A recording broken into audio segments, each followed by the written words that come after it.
Hello, everyone. Welcome back inside the film room. I'm Zach Goins, and today I'm joined by the AFC Richmond star player, the superstar of Ted Lasso. This is Toheeb Jimoh, who plays Sam Obasanya. Toheeb, welcome back to the show. Oh man, thank you so much for having me, man. It's good to be back.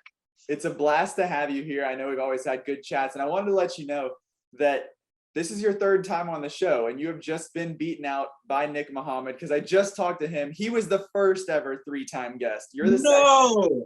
So still an absolute honor for both of us. If it was going to be anyone, I'm happy that it's Nick. All right. I just know that it's always going to be a good time when I have either of you on here. So I'm excited to chat and dive into season 2 and what you've been up to since everything wrapped up. But like I said, last time you were on the show, it was October of 2021. So season 2 had just ended. So we were talking about everything that had gone down. A lot has happened for you since that last time we spoke. Now, excuse me while I look away because it's a laundry list of things to read off. So you collectively as Ted Lasso, as the cast, outstanding ensemble at SAG, best comedy series at Critics' Choice. You personally were named one of Variety's International Breakout Stars of 2021, named one of the Hollywood Reporter's Rising Young Stars. You won a Breakthrough Award at the 4th Annual Celebration of Black Cinema and Television. You were in a Wes Anderson movie. You're filming another show, and you're filming season 3, and you're also gearing up for an Emmys run. So, my goodness, have you had any time to sleep? What's been going on? Bro, it's been crazy. It's been so fun. We've been all over the place. We've been in the States. We've come back. I was filming away. I was in South Africa. Came back. It's just been crazy. And so all of that stuff has been happening in the off season. And then we started filming again in March. And so when we all got back to set, it kind of felt like we were like, whoa. It felt like we hadn't left, but then it also just kind of felt like this crazy thing happened in 2 days, the off season, and then now we're back and ready to go at it again. And so yeah, in a way, it's been a lot of really overwhelming, incredible, crazy stuff. But also, as soon as we stepped back on set, it was like, all right, cool, back to work. It felt like we haven't skipped a beat. And so yeah, it's been cool. It's been all right. Is it? It's so fun to see this cast that's grown from coming into this. You're obviously now known for Ted Lasso, but it was now that you've all broken out from Ted Lasso and you're doing this movie or that show, somebody else is doing that, Hannah's doing this. So when you come back, are there now stories to swap of oh, I was over here working on this? How cool is it to hear of everyone's individual successes outside of just the show? Do you know what's funny is running into people. It's been great. It's been great. People have been going off and doing other things, and it's really awesome. And I ran into Hannah in LA when I went to the States for a little bit, and I missed all of them while they were doing all the Emmy stuff because I was filming. But then when I did manage to get to the States, Hannah was there, and I ran into Jason and stuff. And it was so weird to see, especially the Americans, see them in their hometown, in their element. Outside of the AFC Richmond bubble. Yeah. It was it was just so strange. Me and Jason and Brendan went to watch a basketball game, and I ran into Brett and Juno, and it was just it was really cool. You just got to see them offset for a little bit, especially the Americans in their hometown. It was awesome. And so many people have had so many interesting dynamics on different sets, and it's just it's so weird because what it's reminded me is that the relationship that all of us have on Ted Lasso is really rare, and we probably will never have anything like it again, because at this point, 3 seasons, this is also the most I've ever returned to a show. It just kind of feels like I'm going to work with my friends. At this point, we're not work colleagues anymore. We've known each other for a while now, and so it just it's really cool. It feels like everything just fits in seamlessly and it works, and we know what we're doing. We're all very comfortable now, and it's good vibes. Even the new people that jump in for a season just kind of fit into what we already have. We have a cool Ted Lasso stream, and everybody kind of knows the way. Well, I can't imagine why anybody would go to a show that's won this many awards and just be yeah, you come to my show now. You come to my show now. People, it's no surprise that people are just handpicking you guys as the cast members to add elsewhere because of the extreme success that you've had, winning ensemble awards. There's something in the water with Ted Lasso, so I can't blame them for bringing you over.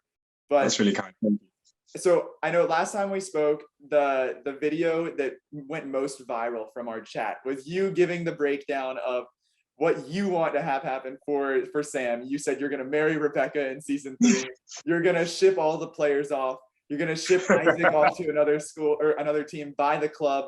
Everybody's just gone. You're the superstar. So a couple weeks ago, I was speaking with Cola, and I wanted to know that you had some plans for him, and he has his own plans. It turns out. So I wanted to get your thoughts on this. He said that Isaac is going to become a superstar. He's gonna win the Golden Boot, be just like the most amazing player of all time. I believe he's in the entire galaxy, and then retire early and become a food critic, and then go to a little restaurant owned by Sam Obasanya, give it a bad review, get it shut down.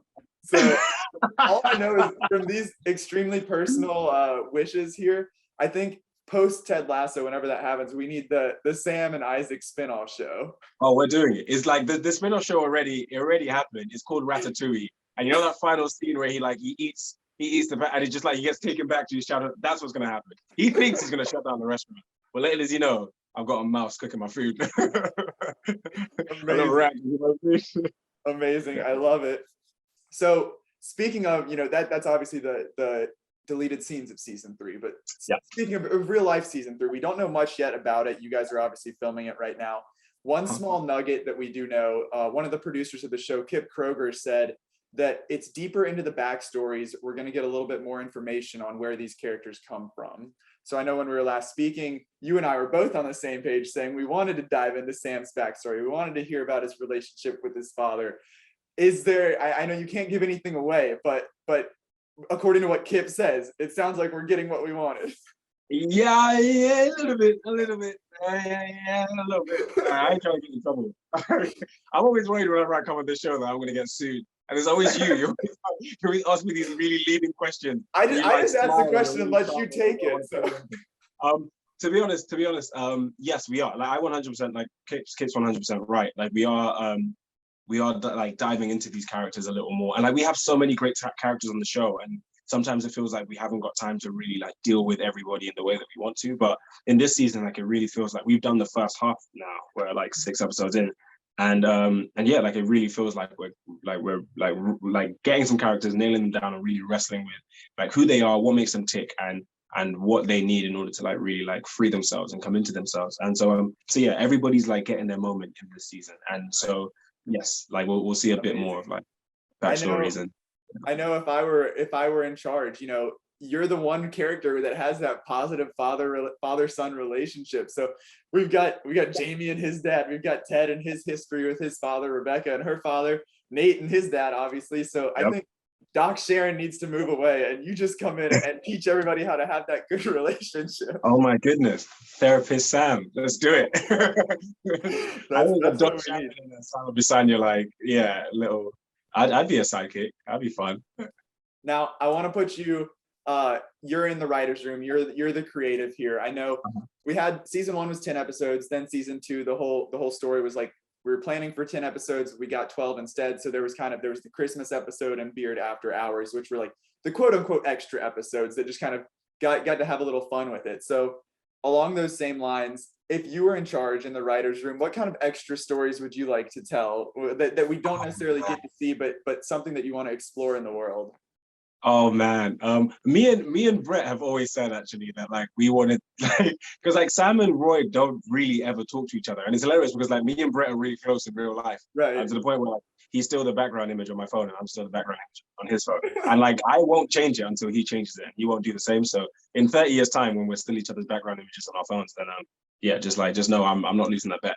But I always thought like like I'd love to see Sam and Roy interact with each other, and there are like little like little moments to come with them like their relationship, in that like like Roy gives Sam the book that he was given, right? Yeah, and so like there are little moments like that. But in terms of actually like having scenes on set, like me and Brett don't ever get to do stuff together. So if I had like a little Beard After Hours episode to fill in, like I'd love a little like Sam and Roy standalone episode in an English class breaking down A Wrinkle in Time together. Yeah, maybe cooking up in the restaurant a little bit. You know what I mean? Like that'd be nice. So that's what I'm going to do. And that could actually still happen. So maybe an Edwin Akufo spinoff episode. Get Sam back. Oh my goodness, that would be hilarious. I'd be hilarious. Like we have like, do you know what I mean? We're playing a friendly match in Ghana. Like we run into Edwin.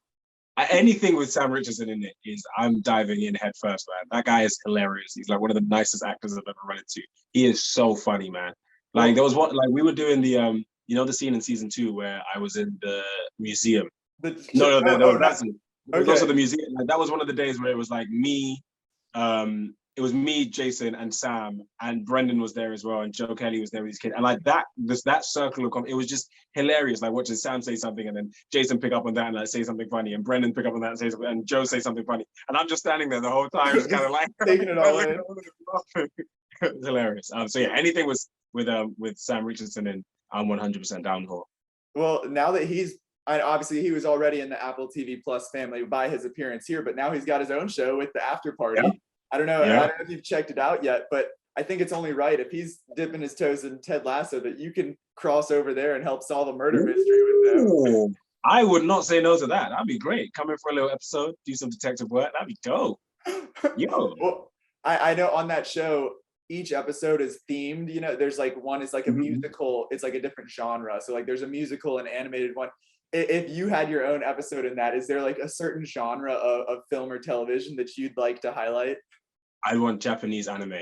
Oh my goodness, that would be hilarious. Like an actual anime, like set in Japan, going old school, like the Edo period. We've all got swords. That would be dope. I'm pitching that to like the team of After Party season 2. It's happening. I'm making it happen, man. I want to message them now and be like, yo, hear me out. What do you think? Anime episode. I love it. Well, I know switching topics a little bit here. I know you're well aware, Ted Lasso fans, passionate, crazy. They're all about some Lasso. So I assume, correct me if I'm wrong, I assume you have seen the Twitter accounts that are, you know, there's obviously the main Ted Lasso one, which is like the official account and it tweets in character. But then we've also got a Sam Obasanya account. We've got a Keeley account. We've got a Roy Kent account. And I assume these are just fans that are taking up the persona. So first of all, reactions to that, and then any tips or tricks for them to make sure they're really capturing the voice of Sam Obasanya? Oh man, I mean, I think they're hilarious. Like my favorite one is the Trent Krim account. Trent Krim, great account. Oh my god, that like whoever is on that account is working their ass off, and I love it. I'm here for it. I've had times where I have struggled to be like, I have a 50-50 shot. Is this the real Trent Krim? Like I can't tell. It's so spot on. Oh man, can you imagine? I would love it if like the final episode of Ted Lasso comes out and it's like it's him. It's been him all along. James Lawrence, joke. But yeah, no, the Trent Grimm one is really great. To be honest, like I think there's still a part of me that's like a bit shocked that people are so taken by this show that they're willing to like do fan accounts and fan edits. And like every now and then, like I see these fan cams of us like doing stuff and I'm like, it's, you know, like it's still really strange for me to accept that I'm involved in this massive show and it's happening and people love it to the point where they want to like make these edits. And so I'm just happy it's happening. Like whoever is running the Sam account, like go crazy, do your thing. Like, thank you. You know, like I'm just like happy it's there, you know? And you're just taking to the next level though, when you're talking about fan cams, because you're a part of Sam and Rebecca, the fans out there running wild with, I know there's obviously Ted-Becca, but we've got Team Sam and Rebecca. I mean, we're coming for Team Ted-Becca. I feel like the Team Sam-Becca, like we got a little something for them. Like we're I mean, there's no secret that, you know, with anytime one of those behind the scenes photos or one of you posts on Instagram stories and it's like you two together, they just eat it up so much. The kissing with the masks on. Like, I love it. So you just stoke the fire. Oh, I think it's hilarious. Like I can't every time, like regardless, because when it came out in season 2, like some people loved it, some people didn't like it at all. But like I found the entire thing hilarious. And so I was just kind of like, whether you like it or not, like you're gonna have to watch episode 8. You're gonna have to watch. Do you know what I mean? Like it's gonna happen. And so yeah. But also like me and Hannah are like we're really like close friends anyway. Like we do silly stuff like that all the time. There's so many pictures of mine that I'm like, if this gets out on the internet, like it's gonna drive them crazy. And so sounds like we need a inside the film room exclusive. Toheeb, send over some of those photos. I'm picking and choosing my time. Listen, it's coming, man. It's coming. These random ideas. Maybe we'll have a little song. Okay, we can work something out. Well, I know I talked about off the top all of the crazy stuff that you have been up to, like professionally achieving all of these things, but also, you know, you've been doing some crazy stuff you're on magazine covers now. You're ringside at UFC fights, getting recognized at basketball games, going to football matches with the boys. What is the coolest thing that I know, obviously, like as you're getting to be able to go out and do more things now, what has been the coolest thing that you've gotten to be a part of other than the show itself? Oh man.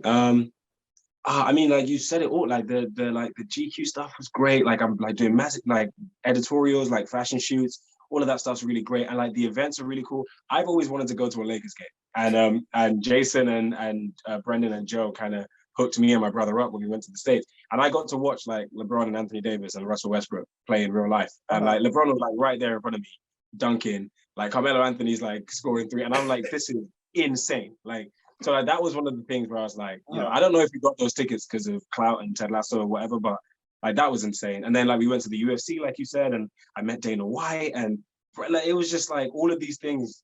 Like there's still a part of me that's like, how is this happening in my life? Like I'm still just a regular kid from Brixton, and I'm meeting all of these like really awesome people. And so yeah, like all of it, man. Like I can't pick a single one because it kind of feels like, yeah, like I've just been living in this fantasy dream world like the last year. You know, I mean, as Ted Lasso just continues to take over the world, it seems like there's nothing that, oh, you work on Ted Lasso? Sure, come do it. Yeah.